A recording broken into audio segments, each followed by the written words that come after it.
La porte s'ouvrit avec un grincement qui résonna comme un cri dans le silence de l'après-midi torride. Maeva, les bras chargés de sacs en papier brun, leva les yeux vers moi, son regard perçant comme un éclat de soleil sur la mer Méditerranée. « Madame Clémence, vos courses. » « Mais il pleut des cordes dehors, puis-je entrer un instant pour m'abriter ?» Je restai figé sur le seuil de ma petite maison perchée sur les collines de la Costa Brava, en Espagne. Le vent chaud de l'été balayait les oliviers alentours, portant avec lui l'odeur salée de l'océan. Clémence, c'était moi, une Française exilée ici depuis 2 ans, fuyant les souvenirs d'un Paris trop étouffant. À 30 ans, j'avais tout quitté, un travail stable dans une galerie d'art, des amis qui ne comprenaient pas mon besoin de solitude, et un cœur brisé par une liaison éphémère. J'avais choisi ce village côtier près de Barcelone pour sa tranquillité, ses ruelles pavées et ses couchers de soleil qui peignaient le ciel en nuances de pourpre et d'or. Mais ce jour-là, avec Maeva devant moi, je sentis un frisson inattendu traverser mon corps. Maeva était la livreuse habituelle du marché local.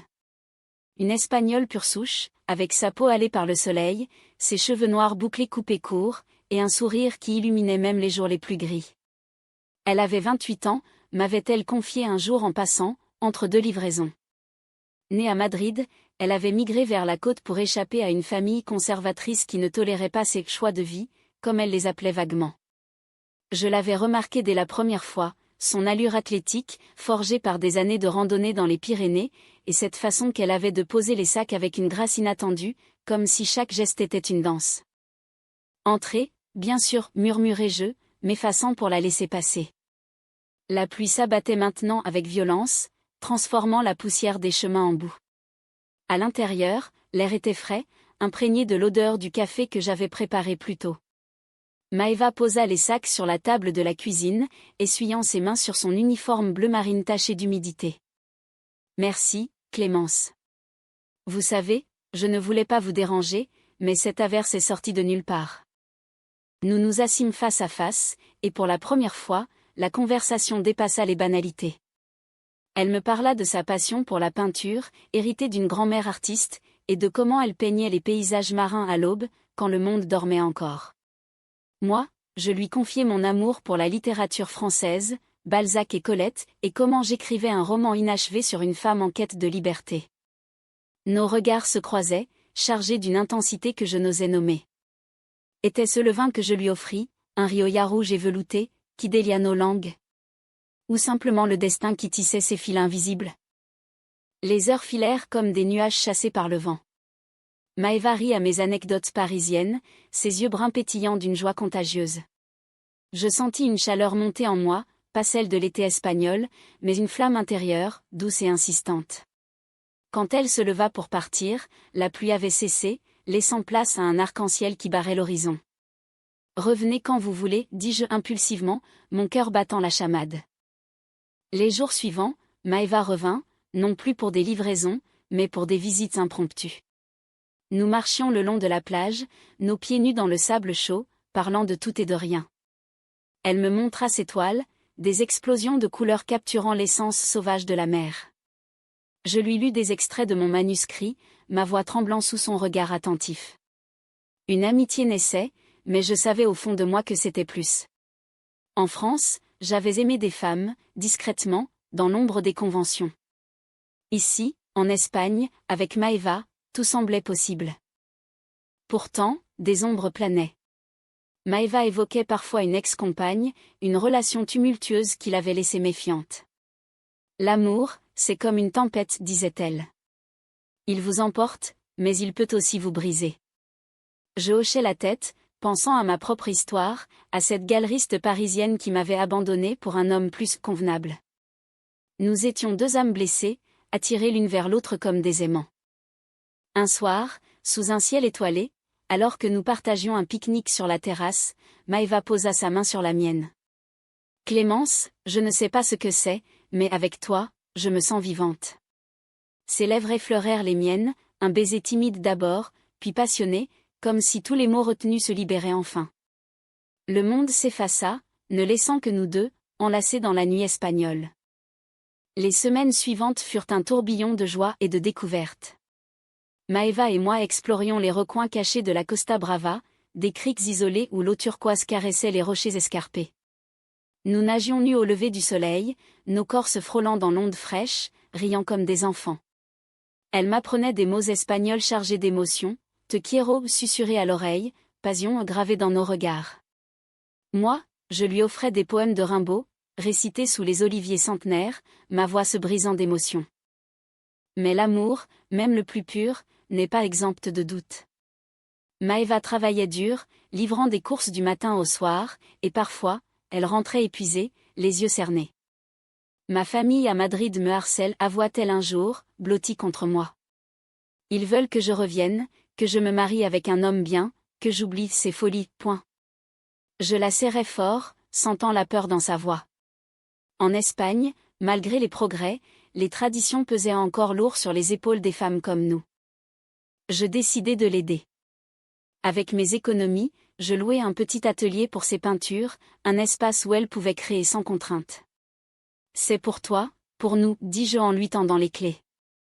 Ses yeux s'embuèrent, et cette nuit-là, notre amour s'exprima avec une intensité nouvelle, nos corps entrelacés dans une danse sensuelle, rythmée par les vagues au loin. Pourtant, des fissures apparurent. Maëva recevait des appels mystérieux, s'isolant pour répondre. C'est rien, juste du travail, éludait-elle. Je faisais confiance, mais un soir, en fouillant par inadvertance dans son sac, je tombai sur une lettre. Écrite en espagnol, elle provenait d'une certaine Isabella, parlant d'un amour passé, d'un rendez-vous imminent à Barcelone. Mon cœur se serra. Était-ce une trahison naissante? Je confrontai Maëva doucement, un soir de pleine lune. Qui est Isabella? Demandai-je, la voix tremblante. Elle pâlit, s'assit sur le lit, tête baissée. C'est mon ex. Elle est revenue en ville, veut qu'on se voie pour parler. Mais je t'aime, Clémence. C'est toi que je choisis. Ses larmes coulèrent, et je la crus, l'embrassant pour effacer les doutes.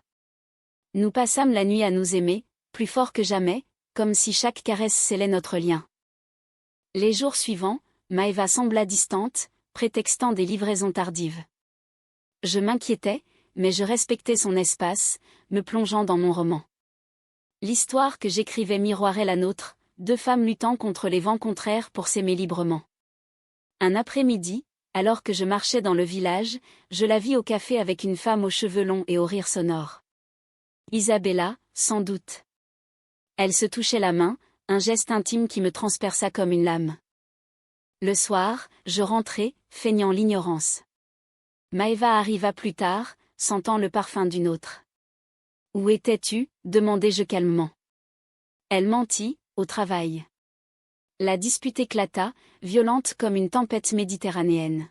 « Tu me trahis. Après tout ce qu'on a construit, criai-je. Elle pleura, avouant, Isabella m'a rappelé nos souvenirs. Je suis confuse, Clémence. Mais je ne veux pas te perdre. Nous nous séparâmes cette nuit-là, elle partant pour Madrid, moi restant seule avec mes larmes. Les jours suivants furent un vide abyssal. Je errais sur la plage, repensant à nos moments, à la douceur de ses lèvres, à la profondeur de nos conversations. L'amour lesbien, dans sa beauté, portait aussi ses cicatrices, la société, les fantômes du passé, les peurs intimes. Pourtant, une lettre arriva. De Maëva, je reviens. Isabella n'est qu'un écho. Toi, tu es mon avenir. Mon cœur bondit. Était-ce possible? Je l'attendis, anxieuse, sur le seuil de la maison. Maëva revint au crépuscule, son sac à dos jeté sur l'épaule, les yeux rougis par le voyage. Pardonne-moi, Clémence, murmura-t-elle en franchissant la porte. Je l'attirai contre moi, nos corps se fondant dans une étreinte désespérée. Ne me quitte plus, chuchotai-je. Cette nuit-là, nous redécouvrîmes notre amour, plus mature, forgé dans le feu de la trahison. Maëva jura de couper les ponts avec Isabella, et je crus en sa sincérité. Les mois suivants furent une renaissance. Nous voyageâmes ensemble, à Séville pour les flamencos passionnés, à Grenade pour les jardins de l'Alhambra, où nous nous perdions dans des baisers volés sous les arches mauresques. Maëva exposa ses toiles dans une petite galerie de Barcelone, et je terminai mon roman, dédié à elle. Notre relation s'approfondit, mêlant tendresse et désir, dans un équilibre fragile mais beau. Pourtant, le destin frappa à nouveau. Un appel de Madrid, la mère de Maeva était malade, gravement. Je dois y aller, dit-elle, les larmes aux yeux. Je l'accompagnai, affrontant pour la première fois sa famille. À l'hôpital, l'atmosphère était tendue. Sa mère, une femme austère aux cheveux gris, me regarda avec suspicion. « Qui est-elle » demanda-t-elle en espagnol. Maeva hésita, puis « C'est ma compagne ». Un silence pesant s'installa, brisé par des reproches amers. « Tu nous déshonores » cracha son frère. La crise éclata. Maeva, déchirée entre son amour pour moi et son devoir familial, craqua. « Je ne peux pas les abandonner » sanglota-t-elle dans la nuit madrilène. Je la compris, mais la douleur était vive. Nous rentrâmes en Costa Brava, mais quelque chose avait changé. Maeva s'isolait, peignant des toiles sombres, hantées par des ombres. Un soir orageux, le climax survint. La pluie battait les vitres, et Maeva, assise près de la fenêtre, avoua « Ma famille me force à choisir. Ils menacent de me couper si je reste avec toi. » Je sentis le monde s'effondrer. « Et toi, que choisis-tu » demandai-je, la voix brisée. Elle pleura « Je t'aime, mais je ne peux pas les perdre. Peut-être qu'on devrait s'arrêter. » La trahison fut totale, non pas par une autre femme, mais par la pression sociétale. Je hurlai ma rage, elle pleura sa culpabilité. Nous nous aimions, mais les chaînes du passé étaient trop fortes. Maeva partit le lendemain, laissant un vide immense. Seul, je errais dans la maison, relisant nos lettres, revivant nos souvenirs. L'amour lesbien, dans sa pureté, affrontait un monde impitoyable. Je repris l'écriture, canalisant ma peine en mots, transformant notre histoire en un témoignage d'humanité. Des semaines passèrent. Une lettre arriva, Maeva, regrettant tout. Je reviens, pour de bon. Mais étais-je prête ? L'hésitation me rongeait. Maeva revint, suppliante, sous un ciel clair de printemps. J'ai tout dit à ma famille. J'ai choisi la liberté, avec toi. Ses yeux brillaient d'une détermination nouvelle. Je la laissai entrer, prudente, mais le cœur ouvert. Nous parlâmes des heures, réparant les blessures, tissant un avenir. Notre amour renaquit, plus fort. Maeva quitta son travail de livreuse pour se consacrer à la peinture, et ensemble, nous organisâmes une exposition à Paris, fusionnant nos mondes. En France, entourés d'amis tolérants, nous nous mariâmes dans une cérémonie intime, sous les cerisiers en fleurs. L'Espagne restait notre refuge, mais Paris symbolisait la victoire sur les préjugés. Les années passèrent. Nous adoptâmes une petite fille, Elena, élevée dans l'amour de deux mères. Maeva peignait des portraits de famille, capturant notre joie.